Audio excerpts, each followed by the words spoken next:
கோடை காலம் வறட்சி வரப்போகுது, அதை பத்தி நீங்க என்ன சொல்றீங்க? அதாவது இதைத்தான் சாக்ரட்டிஸ் அன்னைக்கே சொல்லியிருக்கான், தெருவுல குளிர்சாதன பெட்டியை வையி, குளிர்பானத்தை எடுத்து பருகு அப்படின்னு சொல்லியிருக்கான். அதுபடி நடப்பட்டா அந்த தெரு ஃபுல்லா ஏசின்னு சொல்றாங்களே, என்ன குளிரூட்டி அதை போடுவேன், புரியுதா?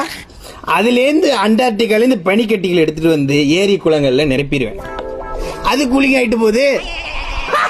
அண்டார்டிகால இருந்து எப்படி நீங்க பனிக்கட்டி எடுத்து தெருவுக்கு தெரு நம்ம தம்பிக்கதான் டிராக்டர் வச்சிருக்காங்கல்ல, போறோம் அள்ளி போட்டு வந்துட்டு இருக்கோம். முல்லை பெரியாற்று அணையில இருந்து நீர் வரத்து கம்மியா இருக்கு, அது வந்தா நமக்கு வறட்சி நீக்கிடலாம். அதுக்கு நானே என் தம்பிகளும் இரவு பகலா பேசிக்கிட்டு இருக்கோம். அதை வேற இடத்துல வாக்கியா பிடிச்சு கொண்டு வந்துடலாமா நம்ம தமிழ்நாட்டுக்குன்னு பாத்துக்கிட்டு இருக்கோம். இல்லைன்னா பைப்புகள் விற்குது இல்ல, அது மூலியமா எடுத்து வந்து நம்ம வீட்டிலே டைரக்டா பாய்ச்சிடலாம்னு கூட யோசிச்சுட்டு இருக்கோம்.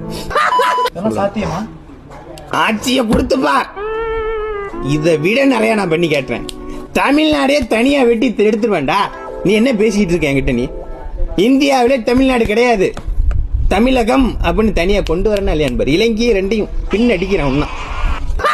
நீங்க மலைகளுக்காகவும் காடுகளுக்காக கடலுக்காக தனித்தனியா போராட்டம் நடத்துறீங்க, இதெல்லாம் பார்த்து முட்டாள் தானங்க. இப்போ கூட போராட்டம் நடத்துறீங்க. நான் நாய்க்கு கூட நடத்துவேன். அது அது என்னோட விருப்பம், அது நீங்க எதுவும் பேசக்கூடாது. எனக்கு அந்த சக்தி இருக்கு, நான் நாய்கிட்ட பேசுற சக்தி என்கிட்ட இருக்கு. என்னை கூட நாய் சொல்லுவாங்க, ஆனா அதை பத்தி நான் வந்து கவலைப்படுறது இல்லை. என் தம்பியெல்லாம் நாய்ங்கிறாங்க. என்னடா நாய் தானே நீ? தன்மான மிக்க தமிழன் உட்காந்துருக்காங்க, நாயின்னு பேசிட்டு இருக்காரு.